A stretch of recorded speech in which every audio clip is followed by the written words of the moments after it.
Here's a question. If you're already in business, are there some things you wish you had known before starting out? Are there any lessons you wish you didn't have to learn the hard way? Trust me, I get it. When starting a business, you shouldn't put the cart before the horse, and make sure you leave the rose colored glasses at home.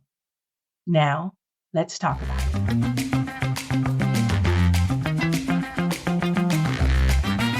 I'm PG Williams, copywriter and brand builder turned business owner of multiple entities.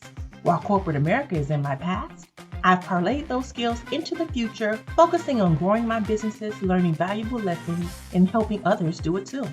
What started as an idea to capitalize off my skills has helped so many to create a strong brand with actionable steps, copy, and content that matters. I created the Talk Like a Brand podcast to give you relatable, simple strategies and advice that makes you think, reflect, and implement. If you're an entrepreneur or one in the making who wants to build a strong brand with a solid foundation, you're in the right place. So let's get into it.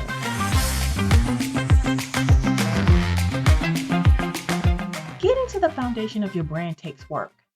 It isn't easy, and you may get frustrated a time or two or three on your journey.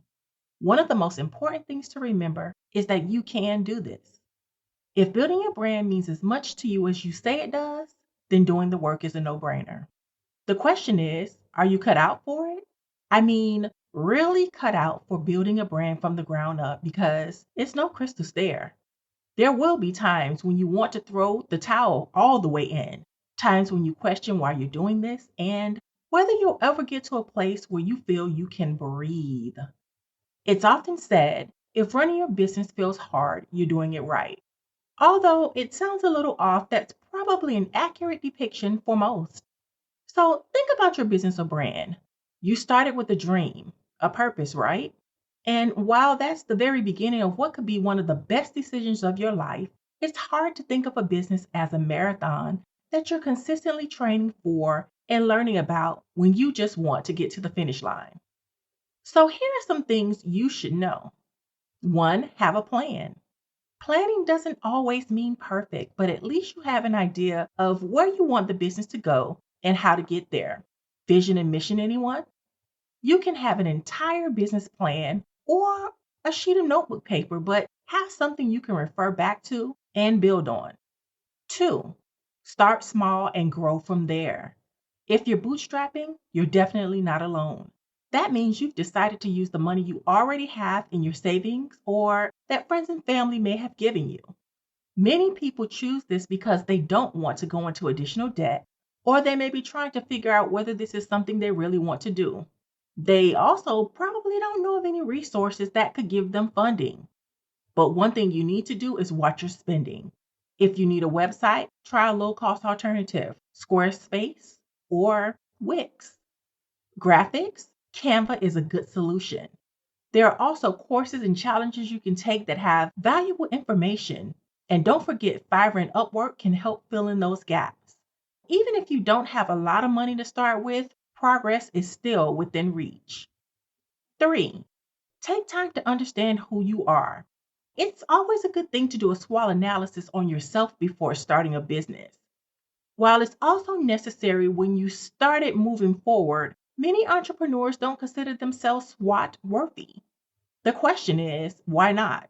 You should know your internal strengths, weaknesses, opportunities, and threats about yourself before you even think about moving forward into a business. That way, you'll already know what you're bringing to the business, what you need to work on, and the things you do that could potentially sabotage that business.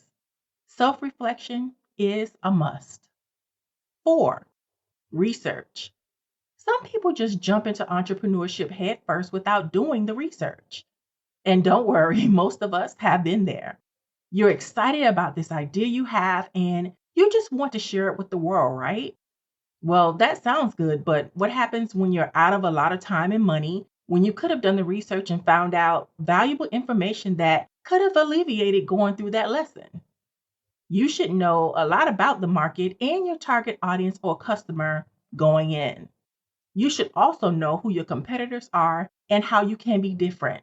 The resources are there. Information on Google is free. Don't count yourself out, and don't hurt yourself by not knowing what you're up against. 5, you may question yourself. As an entrepreneur, there may be many days when you're in tears and wondering what you're doing. I've been there. Studies have shown that 84% of entrepreneurs and small business owners go through imposter syndrome at some point. Now, if you're questioning yourself, good. That means you care about your business and it matters to you. And that also means you want to succeed. So you're going to put in the work to make it happen. 6, don't be afraid to fail. As an entrepreneur, your version of failing is probably a lot different than someone looking in from the outside. When you see something is not working, take the time to assess, revamp, recharge, and keep going. Some level of failure may be inevitable, but get up, brush yourself off, take that L and the lesson and pivot it into something greater because you got this. 7, make time to work on your business. So many people get caught up working in the business, they don't work on the business. Let me say that again. So many people get caught up working in the business, they don't work on the business. Sometimes you're a jack of all trades in your business, and eventually that's going to wear you out. You have to take time to be strategic. Don't be that person.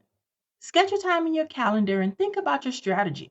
Because if you don't have time to make plans, you'll find yourself in the same place a year from now. Please don't do that to yourself or your business. 8, protect your energy. Starting and running a business is definitely not for the weak. It's stressful, frustrating, confusing, and it can take a toll on your mental and physical health. I want you to remember, always protect your energy. When it feels as if things are too heavy, take a break. Remember, this is your business, so you have to be at your best to run it. Don't try and do everything at one time. Pace yourself. And when you can, hire others to take the load off. 9, your friends and family are probably not your customers, and that's okay. Many entrepreneurs feel that if they start a business, their friends and family will come flocking to support them.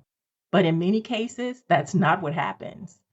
There are so many stories of entrepreneurs feeling down because their friends and family went out and bought the same products elsewhere.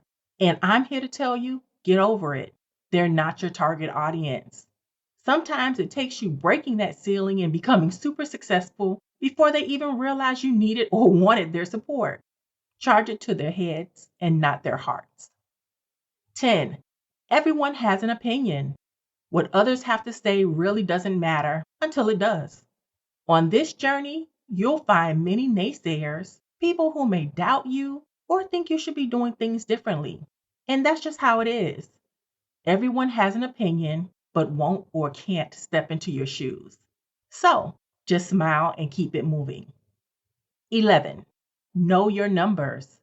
I can't say this enough. Know your numbers enough to keep track of your startup costs, what you spend monthly, and how much you're currently making. You may not be the best at accounting, but you can pay attention to what's going on.